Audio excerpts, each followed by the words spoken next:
from the institutional side, we can expect orders that will be within the hundreds of kilos worth of gold, if not thousands. These are significant numbers.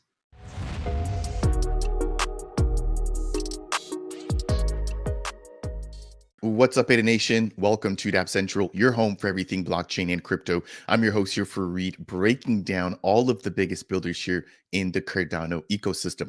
As a part of today's video, we've got some breaking news with BlackRock making a huge investment into RWAs, or real world assets.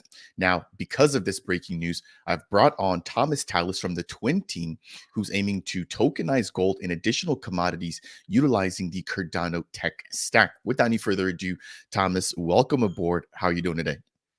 I'm doing great. Thank you, Fareed. And once again, yeah, great to be here. No, thank you. I think the last time that we spoke, you were actually on a mini travel/vacation back in Jamaica. It's good to see you back in your home office looking a lot more comfortable. Now, it's been a long time since we've had that chat there. That was an introduction to my community here as to what Twin is building. And I think that Twin is just beginning with the narrative around RWAs finally beginning to shape up.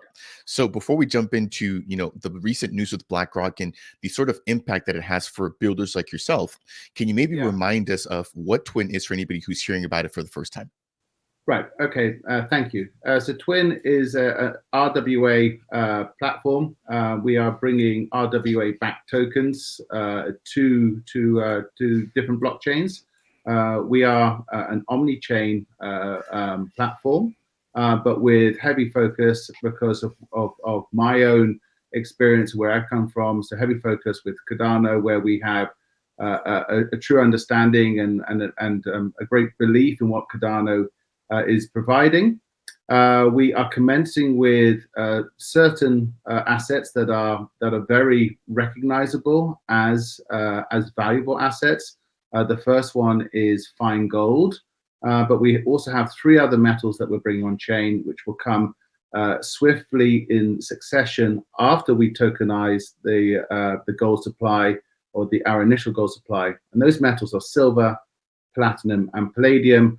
All those four metals are investor grade, so they are bullion. And after we have brought those metals on chain, we'll be looking at other categories of real world assets, whether they be agro commodities or intellectual property or real estate or whatever it may be.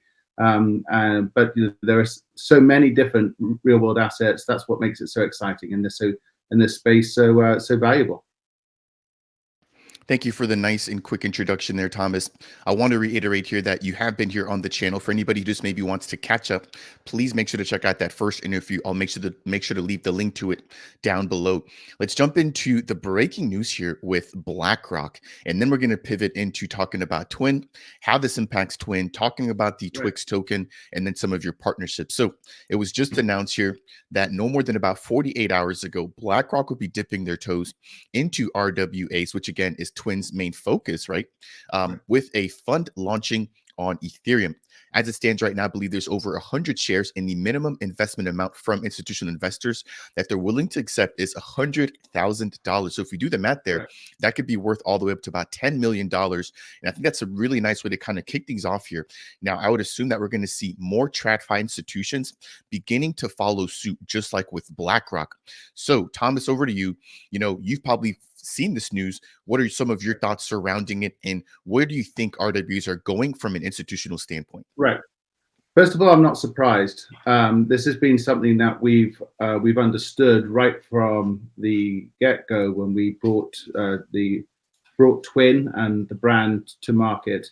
But of course, it's always great to see things unfolding like we believe they will unfold. So no surprise, but very encouraging nevertheless.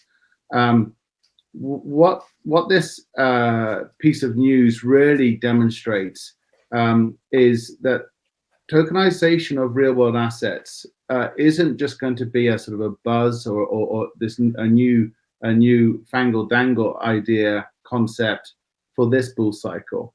This is really demonstrating a shift within financial services, and this shift is to remain. It's this we at Twin, like I said, we've understood and we've seen that the writing has been on the wall for some time, but it really just shows that when you have an entity like BlackRock making these sort of steps, you know that others are going to follow.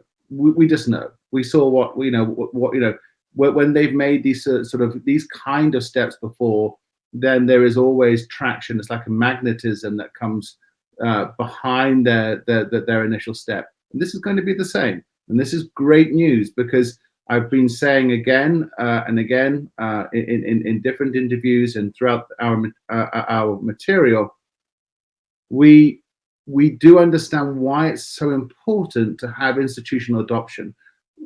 I'm personally extremely passionate about creating novel financial tools and being able to make them widely available to anyone everywhere. I think that was one of the current themes, if I remember, when we spoke way back when last summer.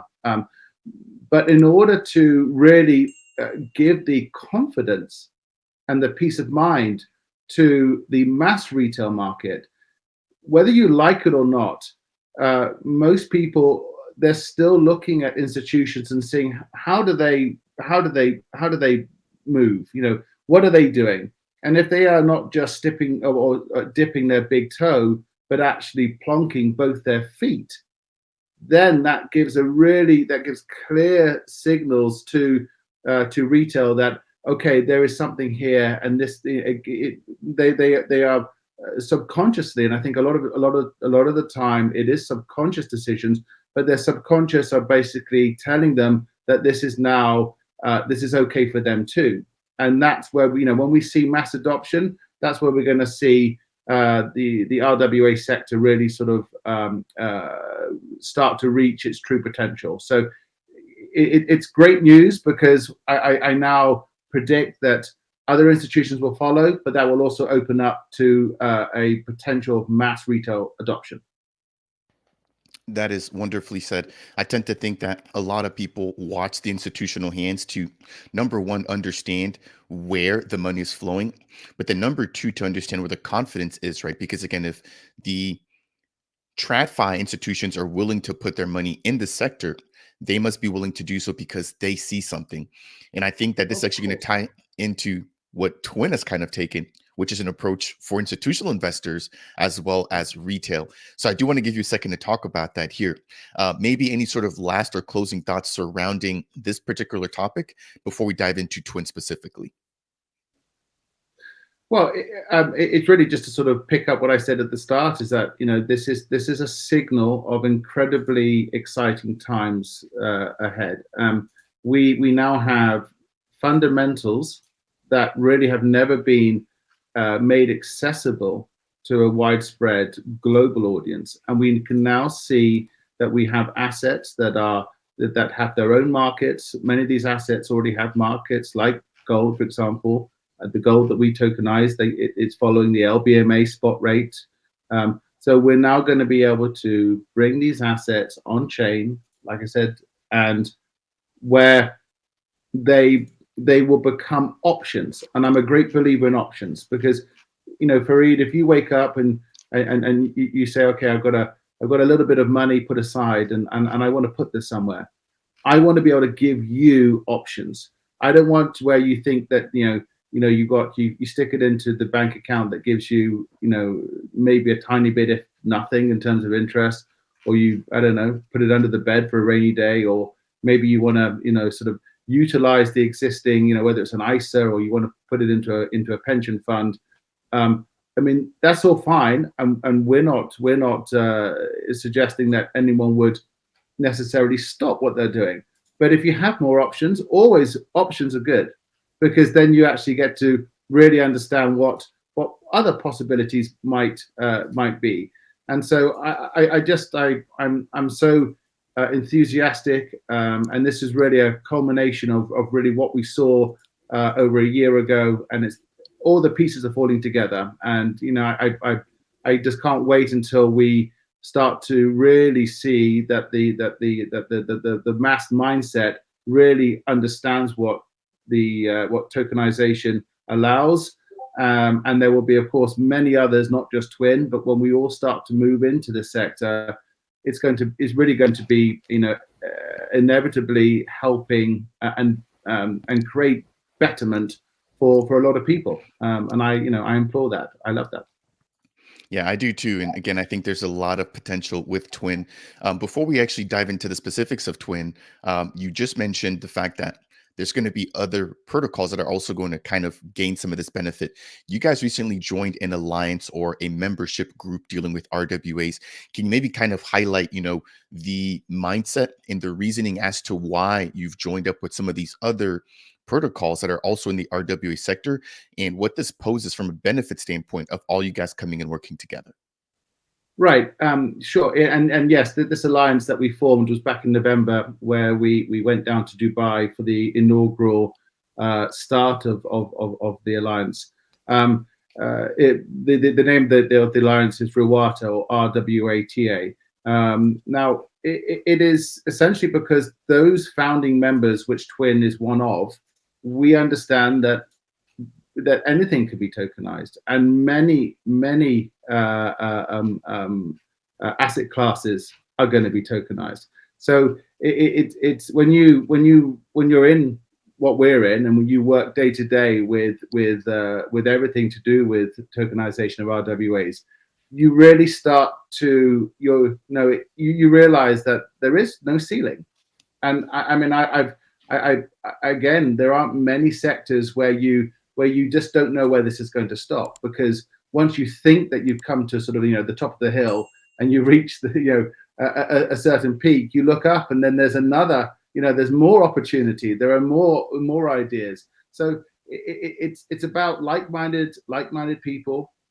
Also, many of them are founders, co-founders, where they are also seeing just how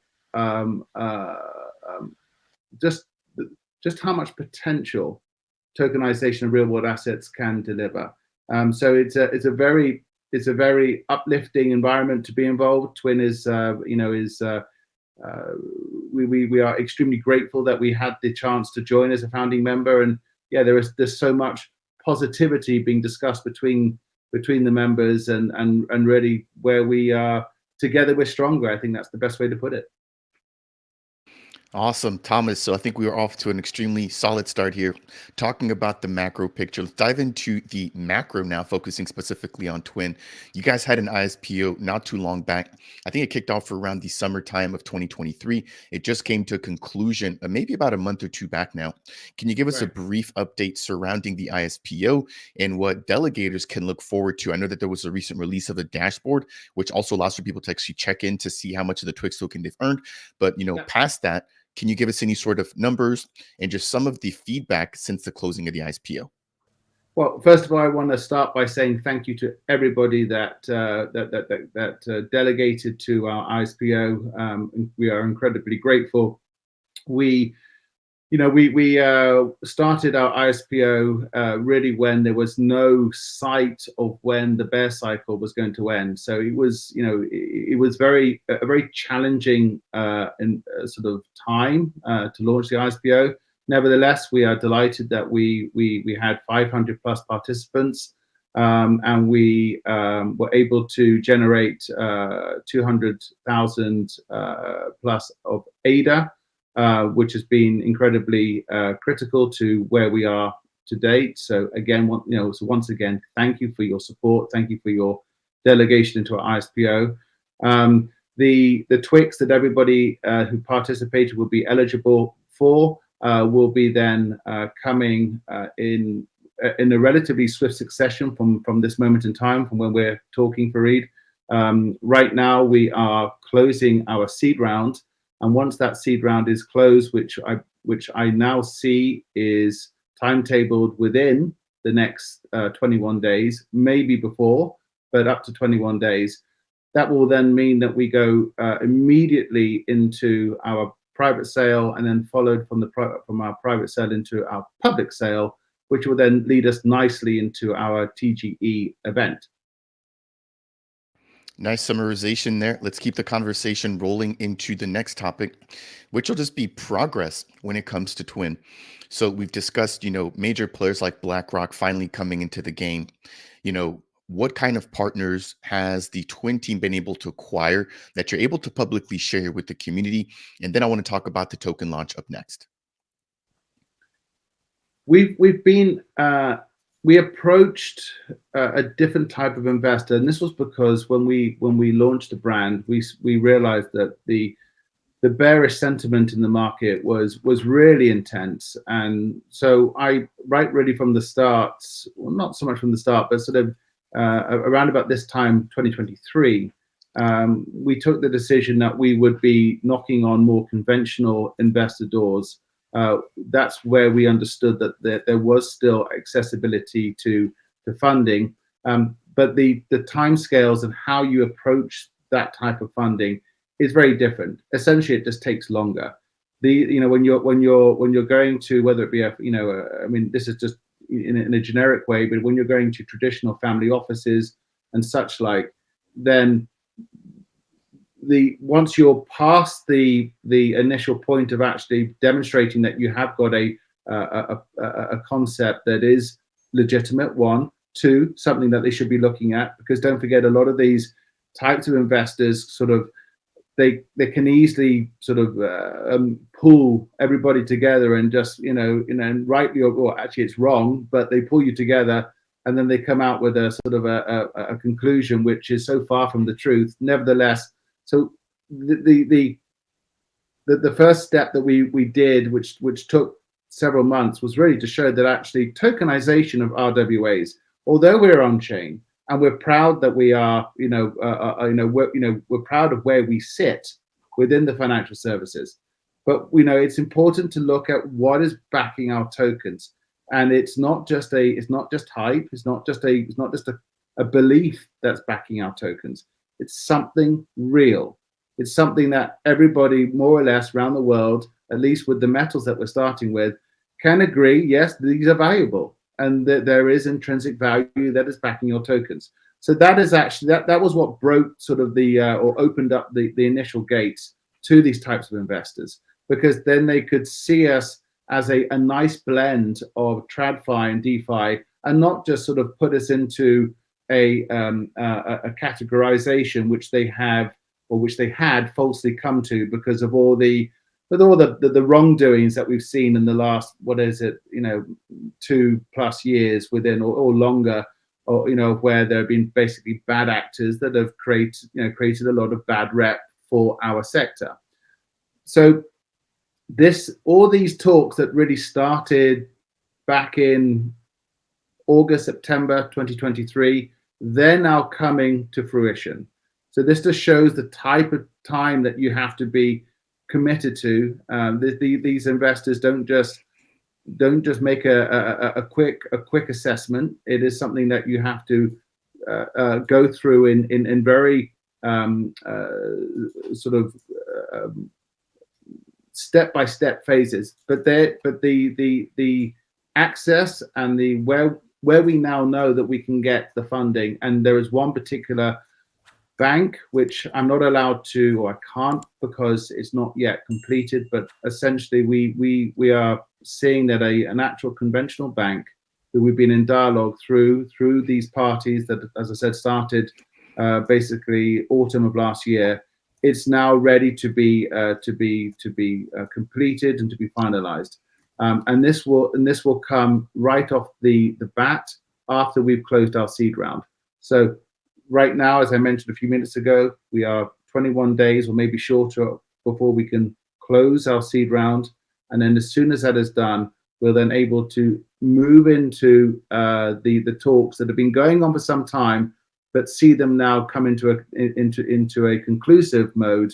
And one of the investors, which I'm particularly buoyant about, it would actually be, if it comes through, would be investment from a conventional bank, which would really then if we flip back to what you said at the start, Fareed, this is also then just demonstrating exactly what, that this is a shift. This is, RWA and tokenization is not just something which is the new fad, but it's really a shift in the financial services mentality and mindset. Because when you've got a bank like the one we're talking to that's been in business for donkey's years, and just a short time ago, they would have never have looked at this. But now suddenly we are an attractive proposition because like BlackRock, they too see the direction of travel.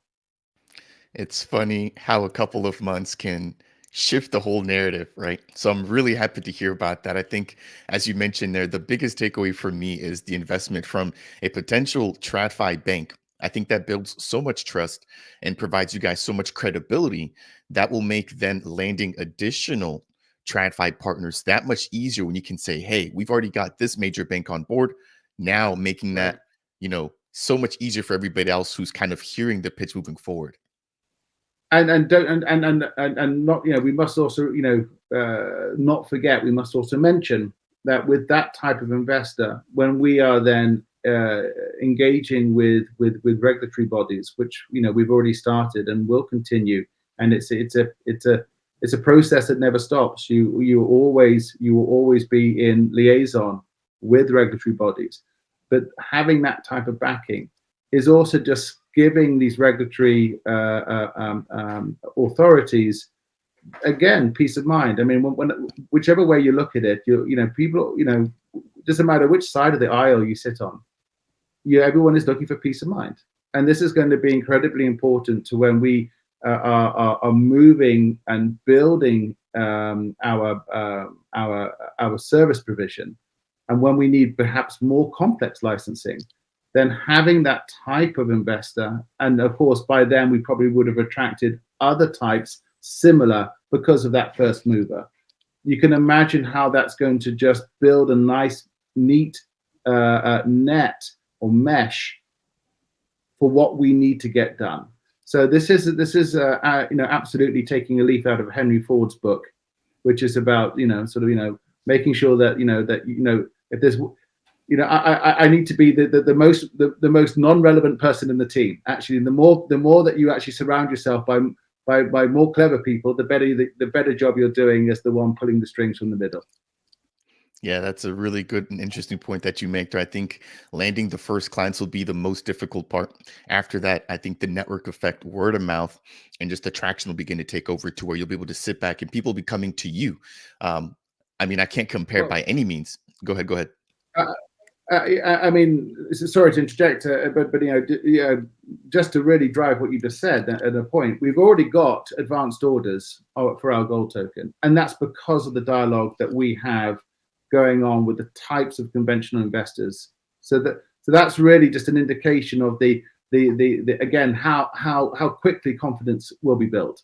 So just to stress, we've actually got signed advanced purchase orders that will be enacted on the first day of our platform's operational commencement. So that is again a taste of just what's out there. Now, I don't want your listeners to sort of get the wrong end of the narrative, because yes, institutional adoption is important, but let's not forget it doesn't stop there. That it is a means to where we want to go. And where we are going will be to ultimately be able to open up these assets that we are tokenizing and make them in unit sizes that are affordable, because that is often something that is lost in a lot of the dialogue and the interviews and so on and so forth that I give. It's about making these unit sizes affordable to anyone everywhere, not just to the ones in whether it be Europe or North America, or when I say North America eventually, because that is the big elephant in the room, but really where we are able to offer what we are putting onto our platform, whether you're in Bangladesh or whether you're in Bolivia, in that respect, this is it's like I said earlier in the interview, it's incredibly exciting times, and there's so much potential. Now, I can't let you get away with mentioning that you're going to have some orders or that you've already gotten orders placed when the platform launches, without me asking if you're able to share, what can we expect in terms of amounts? Okay. From the institutional side, we can expect orders that will be within the hundreds of kilos worth of gold, if not thousands. These are significant numbers. So I mean, it's always important that I keep things as real as possible, which means taking a more conservative stance. But you know, so let's even if we just maintained orders of our gold token that equated into the hundreds of, or the value of hundreds of kilos worth of gold in US dollars, there would still be, these orders would still be incredibly significant. But you know, just from what we've been from who we've been discussing with, what we've been discussing, we're about to come out with an update. We've brought on some new financial advisors to the Twin team. These are, you know, they are brilliant minds, but also what they are going to be able to help facilitate is really get Twin in front of the types of clients that, for them, investing into Twin's VVG token, where it would amount to not just hundreds, potentially thousands of kilos worth of gold. This is something that they are able to do. This is not, you know, this is what they do. At the moment, they've been doing it, but in the physical format. So this is not foreign to these types of investors. This is, I don't want to say it's daily, but it's certainly periodic, and it's well recognized and it's known. What we're able to do now is to talk to them through bringing on these types of advisors that have their own network, that have the accessibility, and present and say, well, you know, the next time that you're going into an order of this sort of size, rather than just purchasing the physical asset, we can now offer you the ability to buy it where it's, you know, via a token, it sits on chain, and of course all the advantages of doing that, etc., etc. And when you then have the likes of BlackRock that are, you know, everything is, you know, for this interview is going back to BlackRock. But when we actually link it back to what have they just said in the last 48 hours, and then you connect what I've just told you about the potential source of clients and in what capacity that they're willing to buy, that they do buy, you can then start to see how this is going to it's going to be enormous. And again, I have to stress that I will be delighted when that happens. It means that Twin will be, you know, it will be writing its name and everything it stands for into the pages of history. I will love that, but it will only be just the start of where we're going, because from that moment we will then start to really knuckle down and move into, at least where my personal passion lies, is the ultimate global retail market. And but that's going to allow us that springboard to do that. Yeah, as we discussed earlier, once we see the confidence in the liquidity pouring in from the TradFi institutions, again, sounds like you guys have some big partners lined up. I think it's going to be a no-brainer for retail to then come in directly behind them, minting their own amounts, probably just as much, if not more. And there's going to be two types of entry from retail. Of course, you're going to have the retail that connect with Twin directly, but of course, think of all the amounts of potential customers that we reach indirectly, because you have then the institutions that come in. Well, what are the institutions doing? They're then obviously moving the assets, you know, further down the sales pipeline, ultimately to retail. So, you know, it's, you know, there of course may be advantages for retail understanding and knowing and interacting directly with Twin. But nevertheless, if we're still, even if retail is coming through the institutional side, because those institutions have their retail clientele, it's still no bad thing, because we're getting assets that have always been, up until this, basically this line in the sand, which have been, you know, off limits to, you know, 99.9%. Now suddenly it's not going to be as off limits, and it's going to start to become more and more open. And like I said to you, Farid, in earlier in this interview, it's about options. It's about options. And I love, again, when I have my 5 minutes and I'm, you know, out walking the dog and taking a breath of fresh air. I'm just reminding myself of how crucial tokenization of real world assets really is, because what it's doing is bringing these new options, like I said, but they're not sort of they're not minimized, they're not capped in a small sort of, you know, in a small capacity. I mean, we what we really need to do on another interview is talk about where are we going after precious metals, and start talking about the more sort of creative real world assets. You know, when we start getting into agro commodities, you know, I mean, I remember we talked about bauxite last time when, you know, because I was in Jamaica. I mean, that's still real. I mean, you can't just knock on the door of a bauxite operation in Jamaica and say, "Hey, I want in," because, you know, that doesn't work. But if that were to be, if that particular asset were to be tokenized, then you can get in if you wanted to. And that's just, again, just to re-emphasize just how much potential RWA tokenization has. Yeah, I think a lot of people tend to forget the amount of exposure that blockchain brings in a permissionless Yeah. and decentralized ecosystem where anybody can get access to whatever it is that's brought on chain. One other thing that you mentioned there, and I totally agree, is the amount of liquidity that we're going to see coming into the space. We saw one of the asset managers in that prior article that I shared mentioning this could Yeah. bubble to $1 trillion industry within the next couple of years, all the way up. I think it was about 10 trillion or so in 2030. So, I mean, that's only what, 6 years away. You're talking about, you know, 4 or 5, I mean, even more now. I think maybe 6 or 7 times the market cap of Bitcoin right now flowing in just into the RWA sector. I was just going to say, just on that note, though, I try very hard not to sort of, get caught into these numbers, because let's be honest, these numbers are just sort of shooting in the dark somewhat. But what we can say is that we know that the number is going to be significant. I would much rather put it that way. So rather putting it on a, whether it's a, this trillion or that trillion, all we know is that when it starts to really kick in and we start to see the cement set, it's going to be something which will dwarf anything that we really have understood up until this point. That's a really great point that you make. Again, I think we're in our very, very early or infancy stages when it comes to RWAs.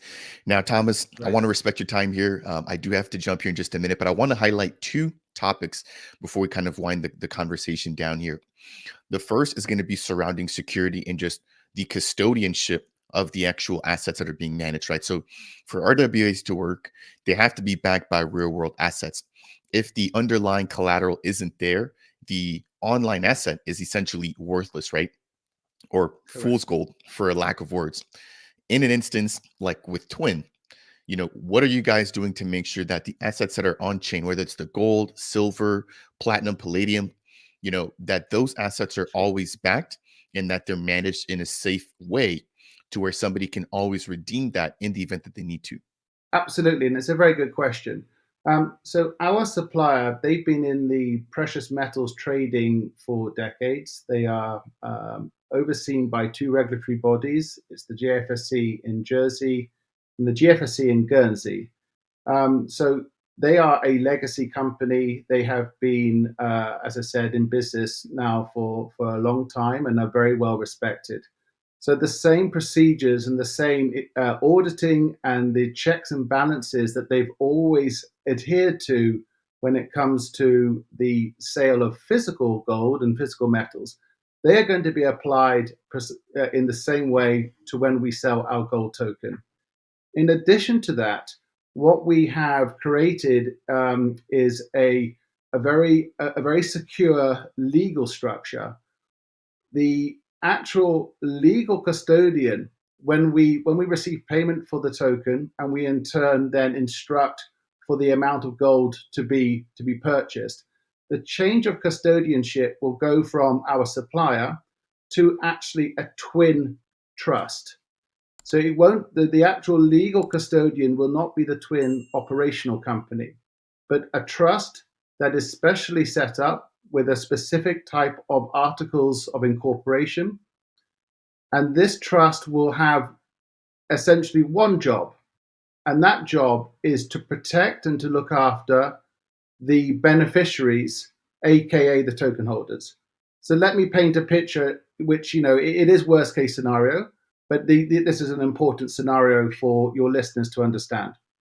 If there was indeed a black swan event in terms of our own operations, it wouldn't affect the actual asset that the token holders own, because that asset will be held in legal custodianship by a trust. So no matter what happens to the operational side, that trust will then be able to repatriate, if necessary, the assets to the token holders. And of course, in such an event, the trust would then be liaising with the beneficiaries or the token holders and asking them, do they want the assets to stay where they are in the same physical vault, or perhaps do they want these assets sent somewhere else where it's closer to their own jurisdiction or where they reside? I appreciate that. I think it's definitely something that we have to highlight here in this space, as security should not be taken lightly, especially with these large amounts of such precious metals. Now, Thomas, in closing, I do want to go ahead and just maybe wind things down here with a little bit of conversation surrounding the Twin token, or the TWIX token. Could you maybe give us an idea as to what we can expect, and then maybe just kind of rehash some of the utility of the TWIX token and the anticipation of the TGE? Right. So TWIX has a very special utility, at least the initial utility. As we get closer to the announcement of when we will form our DAO, you will see there will be other aspects that the TWIX token will have in terms of governance direction, where the Twin platform is moving in terms of additional assets that we're going to be tokenizing, and so on and so forth. But the initial and one of the aspects that I love the most is that one of the reasons why we are going after the types of licensing that we are, and I will also put in that right now we have a potential partnership with an already existing licensed or an entity within the single market, European single market. They hold the full suite of MiFID II licensing for digitalized securities, or AKA tokens. And it looks very promising that we'll be able to actually come underneath their licensing, where they would be still the fiduciary entity communicating and liaising with the regulator. Nevertheless, Twin will benefit from the full ability to market, to promote, and importantly, trade and serve the European single market with its products, and not just the institutional side, but also retail, which is amazing. But once licensing is in place, whether it's through partnerships like I've just mentioned, or whether it's licensing that we have obtained ourselves, what we want to offer is a way for, say, gold holders to potentially earn passive income on their gold. That would be wonderful. Because at the moment, if you own gold, Fareed, okay, it's in the vault. If the market goes up, that's great. If the gold market goes down, you've got to go down with it. There is actually, it's pretty static. Well, it's very static. There is no real opportunity for your gold portfolio to earn more than what it is. It stays the same. But if you, let's say that you had 100 gold tokens, you put those 100 gold tokens into our digital vault, excuse me, and you're then able to potentially, and I have to underline the word, I have to be careful, but you're able to potentially earn an APY. Why? Because Twin would take the underlying asset. That underlying asset is gold. We put that gold down using, say, an LTV, and we've had already heads of terms from an offshore bank, which is going to be able to provide an amazing 85-15 LTV ratio, which is incredibly good. So if you put down, when Twin puts down your underlying asset, it borrows against that underlying asset using the 85-15. So if it's 100, you're able to borrow 85.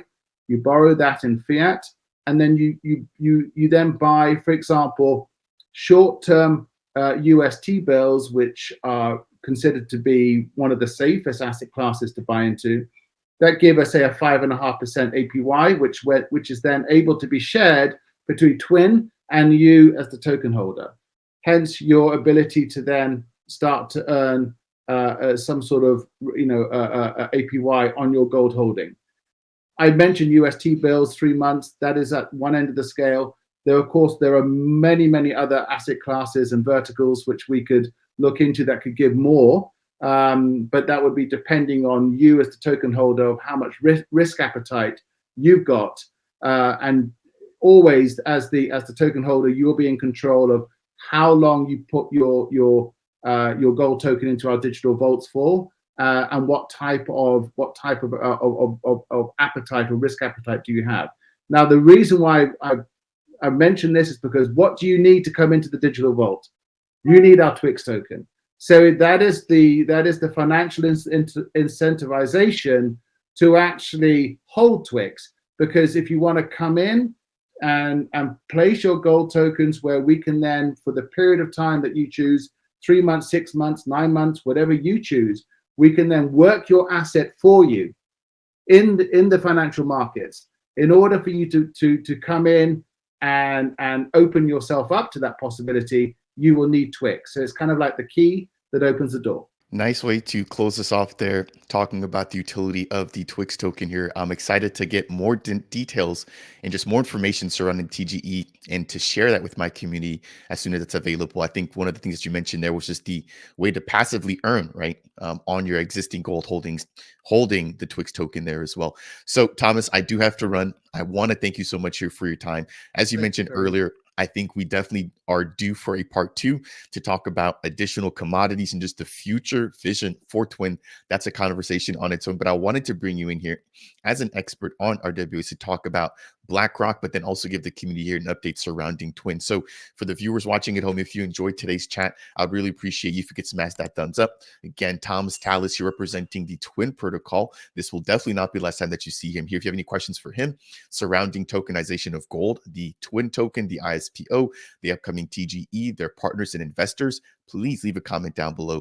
And on that note, we'll see you all in the next video. Cheers, everybody. Bye-bye.